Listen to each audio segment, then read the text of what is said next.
I think I'm live. All right, let's get ready to do this. Been waiting for this one. You know what? Lately, I've just been doing stuff I like to talk about, and I've been doing this hack.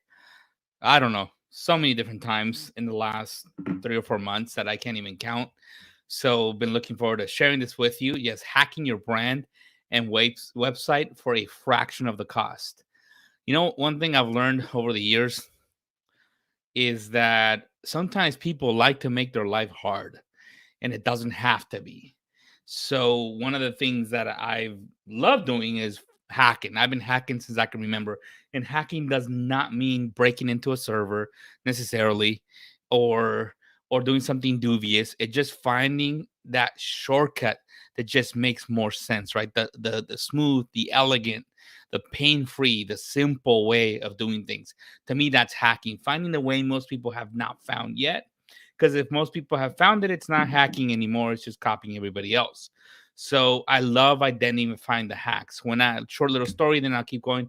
When I was in high school, I wrote software to do my homework for me. And yes, it took a while to write it, but I was tired of doing math problems. I figured, hey, my calculator can do this for me. I'll spend some time putting it together, inputs and outputs. It was shorter to do that than it was to repeat the same math problem, or calculus problem, actually, that is, multiple times. I just had the computer do it for me, or graphing calculator do it for me. Why not? And no, I did not. It was not cheating because I was smart enough to write the software. So I was smart enough to solve the problem. So yeah, I just didn't have time to do homework. I had 5 AP classes, 2 jobs, and I tried to have a little fun, even if I was a nerd. But moving on, hacking your brand. I'm gonna make these short because I know our attention span is low. So I'm gonna give you some tricks. But before I do that, I'm gonna tell you what that, you know what, I'm not that guy in that picture, but I might as well be. Although when I'm sitting there by the pool somewhere, I'm usually not with my laptop. So that's actually a little misleading. I'm not. Let me know if you can hear me. Someone just said me thanks, Renee, and I can't identify who you are on the group, but I do appreciate that. Let's see. Yeah. Um, I'll find out who you are when I get into the group. I think it's in the group. I can't see the content, but yeah, I've been really hacking, right, the CEO life. It's been a blast so far. I've been on this journey for a few months now. Just I had a point where I said, you know what, enough's enough. Life can be easier, and running a business does not have to be painful. So yeah, I've known software hacks and tools my whole life, like the story I just shared with you. I am diving really deep into AI and more than just the obvious stuff. Hey, Sandy, I have some global partnerships and VAs all over the world. At this point, it's 1, 2, 3, 4 countries that I'm working with. So far, some other friends are working with multiple countries all over the world. I do process optimization. I've always liked finding things. Every time I do something, in fact, my wife thinks it's I'm hilarious because our kitchen is optimized. I put the things neck in a drawer that's close to where you're going to use them, not 10 drawers away. It makes no sense. So even in the kitchen, I do that. So you bet you for business, I'm all about optimizing process because waste costs money and a lot more. And yeah, your life could be vice free and beautiful. Although I think hacking is a vice, but hey, what am I going to do? Um, I want to start with this lesson. This is kind of not really necessarily only apply to reducing the cost of your brand, or reducing the cost of the website, but it's gonna make sense. You need to understand this for me to tell you how this hack works. So I'm start with this. What's an author versus writer? You've heard those terms interchangeably quite a bit. And I have a quote from masterclass.com. Their staff wrote it, so I can't credit a human being. I'm not sure who wrote it. It says who people who write are considered authors when they originate the ideas and content of their work of the written work. For this reason, most authors are writers, but not all writers are considered to be authors. Okay. You're probably wondering, why the heck is Renee bringing this up? What does it have to do with making a website? It'll make sense. Just stick around.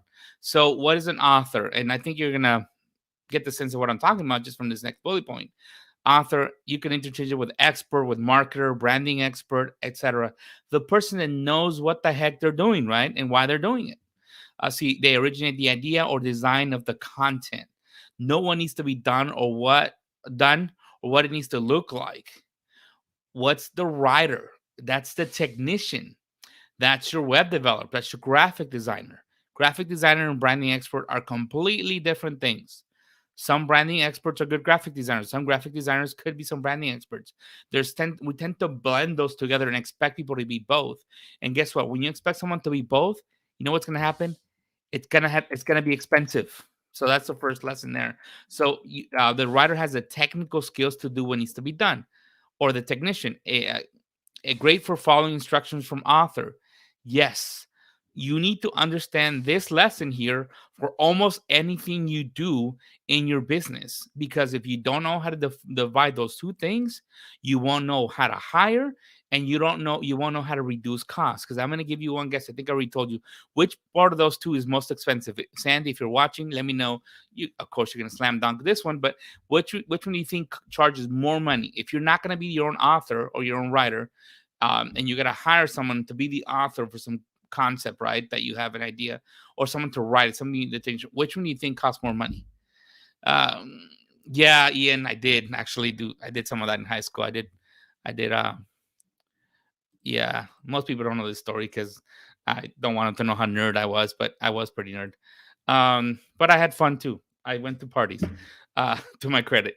Anyway, yeah. So which one do you think, Ian, is more expensive? You know the answer, Sandy. You know the answer.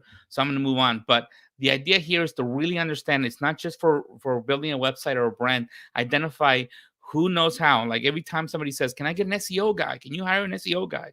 Which part of the SEO? The guy who knows the understands the psychology of the SEO and knows the audiences and knows what keywords to pick, or the guy who's going to program the website to have the right keywords, to have the right meta tags? Which one do you want? And they're like, what? They're different? Yes, they're different. And one's more expensive than the other. I'm not saying that writers aren't expensive, but you know what? And authors are expensive as well. There's some really, really good writers that charge a pretty penny because they're worth it. But generally, one is more expensive than the other, all things being equal. So moving on, once I figured you got this lesson down, come on, slide, move. So yes, the hack is divide the work into parts. Divide it into two parts. Whatever you're doing, it's not just for web development or branding, but it definitely applies to you. Divide it into parts and hack the expensive one. Once you divide it into parts, you divide it. What's the technical part and what's the expert part? Divide it and hack it. Hack away at the expensive, because that's where you're going to save the money. And you don't want to eliminate the expensive part because you're going to end up with a bad product or bad results. But you do want to hack it. I'm going to talk about that in a sec. So there are two parts to the website. There's the expensive part, the brand, the colors, the fonts, the icons. Yes, that is actually the expensive part. The website layout, the look and feel, the flow.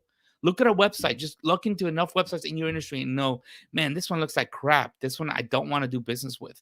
So which one feels right? Which one flows right? Which one works right on mobile? Which one makes you feel like you trust the brand, right? The content, the videos, the photos, the copy. That's the expensive part. And once you have that figured out, with choosing where to build it, where to host it, your page builder, 22 Social or Podia, wherever you're building, launch card or any lead pages, or are you going to host it yourself? WordPress, what is it? Yes, I have my opinions on that, but I'm not going to cover that today. Building the site from a template or using a page builder. That's building or creating the site, right? Customizing to match the brand. Yes, those are technical skills. The bottom part is not hard if you have the top part down. When you expect someone to do both and do it right, it's going to cost you a lot of money. So yeah, don't reinvent the wheel. Just paint it a different, not duller color. I'm going to fix that right now. Sorry, guys. I was literally making these slides 10 minutes ago. Where we go. Yep. Don't reinvent the wheel. Just paint it a different color. I must have said this, I don't know, 50 or 100 times in the last 90 days. I'm not kidding you. Don't reinvent. And you heard versions of this, but for branding, for web development, that I think that applies. If that helps you understand it, find the wheel out there. If you paint it a different color, if you swap the photos, if you swap the videos, and you swap the copy, and you have somebody rebuild that same look and feel, you're not going to get in trouble. So hacking it. Yes, I'm going to hack it. Identify a brand or brands online that you feel like you would like your brand or website to feel, and tweak the colors a bit, not much. A bit, not much. If you totally tweak them, it's not going to work anymore. Tweak them a bit. If you know a little bit about colors, you might find colors that have the same effect. But if you don't tweak them a bit, if you change the hex code a bit, you're fine. Chances are they didn't patent that anyway. But if you tweak them a bit, you're fine. And I'm not an attorney, so just disclaimer. Identify the site. So identify the brand, right? That's one thing. So find a website that has the brand. Okay, the look and feel of it, right? Identify a website that has the layout. These are two different things: look, feel, flow. The layout. That's what you're after. How does it flow? What's at the top? Where's the about section?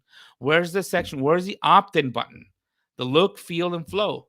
And actually, the look is more. I'm talking about layout. How layouts separate from branding. Branding is the colors and the fonts, but the look and feel, the layout is different. Identify a website that has that. Identify the website that has the content, videos and photos and copy. Usually identify an expert that's in your same similar field and look at their copy, look at their photos, look at their videos. Find free photos online to replace those photos with. Use an AI copywriter to rewrite the copy in those paragraphs and recreate those videos using a simple smartphone app. There's so many out there. I'm not going to give you a laundry list of them. You can find them. If you do all that and you talk to a technician, it's going to be super cheap, okay, to build it. Does that make sense? That's how you hack it. Because you know what? I mean, I've built websites. I mean, I can't even remember the last time, the first time I built a website, but God, it must ever. I don't know. It was probably this century, probably at the beginning of the century. I think my first actual site I built was in 2000, I believe. So it must have been 21 years ago. But you know what the hardest thing it is to work with a client from that perspective, from the technical perspective, is knowing what the heck the client wants. A programmer or a technician or web developer will make it easier and less expensive for you if you know exactly what you're looking for and you're not creating 1,000 revisions for them, right?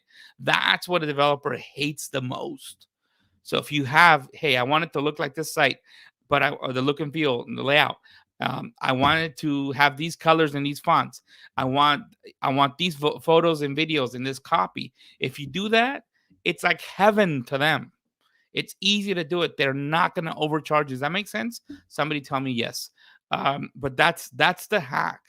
Um, it goes deeper than that, but that's enough of what I'm going to give you today because it's like, yeah, I remember hacking when I was in the insurance business a long time ago. Thank you, Sandy.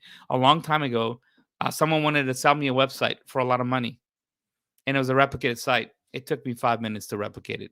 Anyway, you didn't hear that. And I didn't get in trouble. They were impressed that I did that in 5 minutes. But yeah, and I didn't pay a few $1,000s for it. I'm like, why? It's free and online. And you know what? People have paid for that look and feel. Someone with some marketing skills paid for that look and feel that maybe converts. I haven't even talked about conversions. So, hey, Bill, a design briefing. I'm a happy guy. Exactly, right, Bill? Bill knows what I'm talking about. Someone who's paid a lot to get that site that you found to look and feel the right way so that the audience will like it and feel like they trust you. The same thing with that brand and want to convert. That is authoring. That is the marker. That is the expertise. That's hard. It takes time. There's people who are natural at it, but that's hard. You eliminate that from the equation, you eliminate the expensive part. Okay. And you're not just taking shortcuts, you're hacking it. You really somebody, I mean, there's companies who've paid millions, and I'm telling you, because there's a company I work for who spent more than $1 million on their brand, choosing the perfect green. I'm like, you kidding me? But they did. You tweak it a little bit, just a tad.